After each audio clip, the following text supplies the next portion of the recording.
Assalamualaikum warahmatullahi wabarakatuh.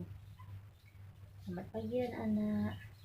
Gimana kabar anak-anak ibu pada pagi hari ini? Semoga kita sehat semua ya.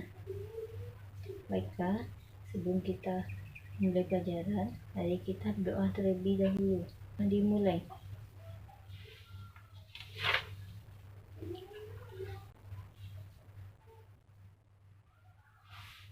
Berdoa selesai.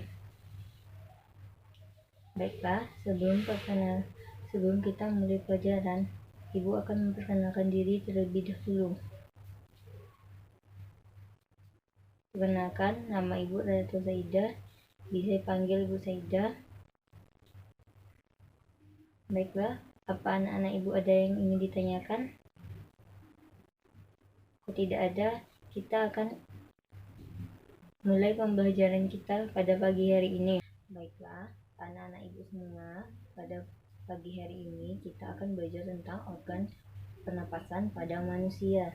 Terdiri dari apa saja kah organ pernapasan pada manusia? Dan terbagi atas berapa saja? Apakah anak-anak ibu ada yang tahu? Baik, kalau nenek tidak ada yang tahu, akan ibu jelaskan satu persatu.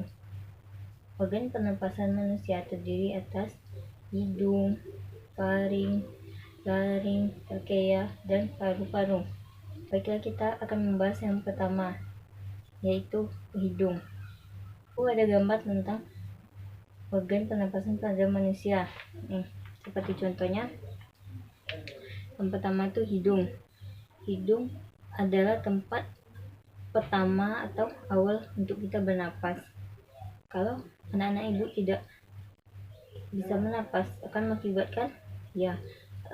bisa mengakibatkan kematian. Hidung merupakan alat pernapasan yang terletaknya di luar dan tersusun atas tulang rawan. Hidung terdiri atas lubang hidung, rongga hidung, dan ujung rongga hidung. Di dalam rongga hidung, udara disaring oleh rambut-rambut kecil yang disebut dengan silia dan selaput lendir yang berguna untuk menyaring debu dan kotoran yang masuk ke dalam hidung kita. Adapun fungsi hidung, yang pertama yaitu menghangatkan udara. Hidung memiliki struktur pembuluh darah yang sangat kecil dan tipis yang berada di sekitar hidung. Yang kedua yaitu fungsi hidung melembabkan udara. Dengan lendir yang ada di dalam hidung tersebut, air akan digunakan untuk melembabkan proses pelembapan udara, sehingga udara yang masuk ke paru-paru akan selalu dalam keadaan lembab. Yang ketiga, fungsi hidung yaitu membersihkan udara. Lendir yang terdapat di dalam hidung ternyata dapat menjerat kotoran atau kuman yang berhasil masuk ke lubang hidung kita dari rambut hidung. Yang kedua yaitu laring. Laring disebut juga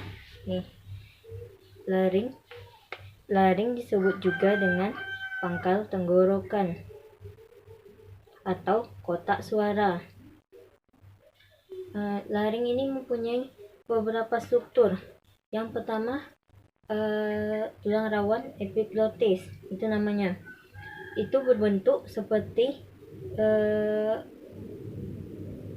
daun dan terletak di puncak laring. Di sini untuk daun. Yang kedua itu tulang rawan tiroid dan jumlahnya 1. Berbentuk seperti perisai yang terletak di sebelah dari laring. Bentuk perisai. Yang ketiga yaitu tulang rawan krikoid yang berjumlah 1 dan membatasi bagian bawah laring berbentuk cincin nih yang bulat. Selanjutnya trakea. Nih trakea di bawah laring. Trakea ini disebut dengan batang tenggorokan. Dia seperti pipa panjangnya. Panjangnya itu sekitar 9 cm. Batang tenggorokan ini dindingnya terdiri atas 3 lapis. Yang pertama yaitu lapis luarnya terdiri dari jaringan ikat, sedangkan lapis tengahnya terdiri atas otot polos dan cincin tulang rawan. Sedangkan lapis dalamnya terdiri atas jaringan epitel. Trakea ini dilapisi oleh selaput lendir yang dihasilkan oleh persili. Paru-paru manusia berjumlah sepasang. Masing-masingnya dibungkus oleh selaput pembungkus. Paru-paru yang disebut juga dengan pleura. Paru-paru kanan, paru-paru kanan itu lebih besar daripada paru-paru kiri dan ukurannya lebih besar dan beratnya juga lebih besar daripada paru-paru kanan. Di dalam paru-paru ini terdapat gelembung halus yang merupakan perluasan permukaan paru-paru yang disebut dengan alveolus. Alveolus ini memiliki dinding yang elastis dan banyak mengandung kapiler darah. Disitulah terjadinya pertukaran udara secara proses difusi. Oksigen akan diikat, sedangkan air akan pernapasan aja sih mekanisme pernapasan pada manusia. Apakah anak ibu ada yang tahu apa saja mekanisme pernapasan pada manusia? Baiklah, ibu akan menjelaskannya. Pernapasan pada manusia dapat dibedakan yaitu menjadi 2. Yang pertama pernapasan perut dan pernapasan dada. Baiklah, akan kita bahas yang pertama, yaitu pernapasan dada. Pernapasan dada terjadi apabila otot-otot tulang rusuk luar berkontraksi. Maka akibatnya tulang rusuk naik dan volume rongga dada akan lebih kecil daripada udara luar. Yaitu apa saja faktor-faktor yang mempengaruhi pernapasan pada manusia? Akan sangat banyak faktornya. Yang pertama yaitu umur. Faktor umur ini sangat sering kita dengar. Makin bertambah umur seseorang, maka frekuensi pernapasannya itu semakin rendah dan semakin berkurangnya kebutuhan energinya. Yang kedua yaitu jenis kelamin. Pada seorang laki-laki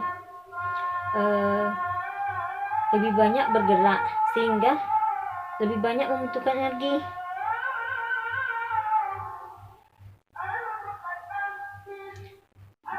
Selanjutnya yaitu bisa juga dipengaruhi suhu tubuh. Semakin tinggi suhu tubuh, maka semakin cepat frekuensi pernapasannya. Hubungannya yaitu dengan peningkatan proses metabolisme, sehingga diperlukan peningkatan pemasukan oksigen dan pengeluaran oksigen. Posisi tubuh yang ditanggung oleh organ tubuh, karena otot yang berkontraksi lebih banyak sehingga memerlukan energi yang lebih banyak pula. Selanjutnya itu kegiatan tubuh. Orang yang sering atau giat melakukan aktivitas lebih banyak membutuhkan energi juga lebih banyak untuk memenuhi kebutuhan energi tersebut atau energi tubuhnya. Perlu lebih banyak oksigen dan untuk pernapasan, dan tubuh lebih banyak memproduksi zat sisa.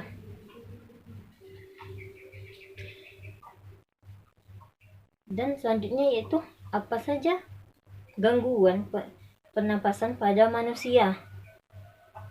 Yang pertama yaitu bisa disebabkan flu. Flu ini disebabkan oleh virus yang menimbulkan radang pada selaput mukosa atau saluran pernapasan kita. Yang kedua itu asma. Asma itu gangguan pada rongga saluran pernapasan kita yang disebabkan oleh berkontraksinya otot polos pada trakea atau tenggorokan. Penyebabnya yaitu dapat berupa udara yang tercemar, asap, debu, dan udara yang terlalu dingin. Bisa juga disebabkan oleh keadaan jiwa penderita. Seperti contohnya dia mengalami stres atau tekanan emosi yang sangat tinggi. Selanjutnya itu TBC. Mungkin anak ibu sering dengar itu TBC. TBC itu disebabkan karena bakteri peradangan pada dinding